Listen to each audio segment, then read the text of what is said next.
Dans le village de Kpevikpe, tout le monde connaissait la famille Adjao.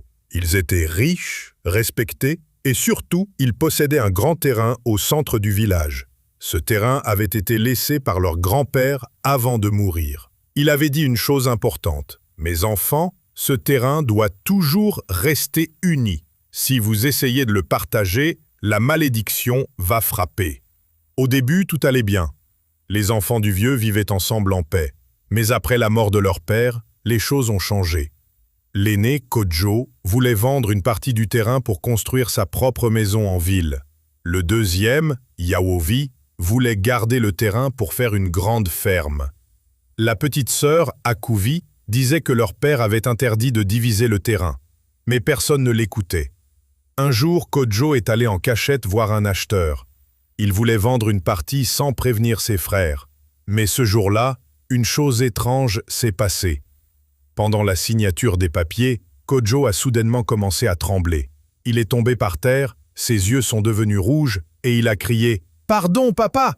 Je ne vais plus vendre, pardon !» Les gens qui étaient là ont eu peur. Le vieil acheteur a fui. Kodjo a été transporté à l'hôpital, mais les médecins ont dit qu'ils ne comprenaient pas ce qui lui arrivait. Dans le village, tout le monde disait « La malédiction a commencé ». Après ce qui est arrivé à Kodjo, la famille était inquiète. Pendant une semaine, Kodjo ne pouvait plus parler.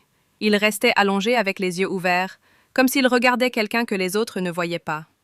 Un jour, il s'est levé brusquement et a crié « Papa me poursuit. Papa me dit de ne pas toucher au terrain. » Il est sorti de la maison en courant et s'est blessé grièvement en tombant. Les gens ont dit que c'était un avertissement de l'esprit du père. Mais malgré tout ça, Yavovi, le deuxième frère, ne voulait pas écouter. Il a dit « Kodjo est faible, moi je vais vendre, je n'ai pas peur de la malédiction. » Yavovi a aussi commencé à chercher un acheteur. Il a invité des gens à visiter le terrain. Le soir même, un incendie est parti mystérieusement dans sa maison. Tous ses papiers ont brûlé.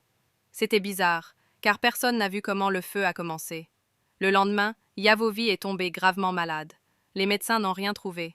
Il souffrait et répétait « Je vois papa, il est fâché contre moi. » Dans tout le village, la peur s'est installée. Les anciens ont dit que la parole du père était vraie. La petite sœur, Akouvi, était en larmes. « Je vous avais prévenu. Pourquoi vous n'avez pas écouté ?» Les disputes dans la famille ont continué. La situation dans la famille Adjao devenait de plus en plus grave. Kodjo était toujours malade. Il ne pouvait plus marcher correctement. Yaovi, lui, maigrissait chaque jour. Il avait perdu toute sa force. Le village entier parlait d'eux.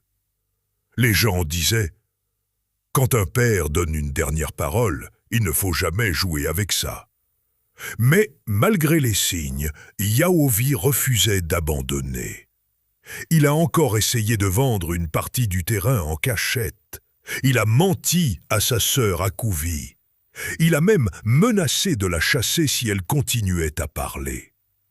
Un soir, alors qu'il était assis seul sous un arbre, un vieil homme qu'il n'avait jamais vu est venu s'approcher de lui. Le vieil homme lui a dit « Pourquoi es-tu si têtu ? La parole du père ne se change pas. Ce terrain doit rester uni. Si tu continues, tu vas perdre plus que tu ne peux imaginer. » Quand Yaovi a voulu lui répondre, le vieil homme avait disparu. Yaovi a commencé à avoir peur, mais son cœur était déjà rempli de colère et de jalousie. Un matin, une autre terrible nouvelle est tombée. Kodjo est mort. Il est mort dans son sommeil, sans dire un mot. Tout le village a compris que la malédiction avait frappé. Mais Yaovi n'a pas arrêté. Après l'enterrement, il a décidé de prendre tout le terrain pour lui seul. Il a appelé des ouvriers pour venir construire une maison. Pendant les travaux, une chose étrange s'est produite. Les machines tombaient en panne sans raison. Les ouvriers disaient qu'ils entendaient des voix la nuit. Certains ont même fui le chantier.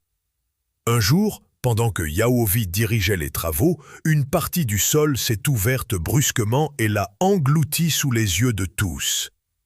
Il a crié très fort, mais personne n'a pu le sauver. le village a dit « La malédiction a terminé son travail ». La seule survivante était Akouvi, la petite sœur. Elle n'avait jamais voulu vendre, elle a respecté la parole de leur père jusqu'à la fin. Elle a alors rassemblé les anciens du village et a décidé de laisser le terrain libre. Elle a transformé l'endroit en un grand champ communautaire où tout le monde pouvait venir cultiver. Depuis ce jour, plus aucun malheur n'est arrivé sur le terrain. La paix est revenue. Les villageois disent toujours « Quand une bénédiction est laissée par les ancêtres, il ne faut jamais trahir leur parole ».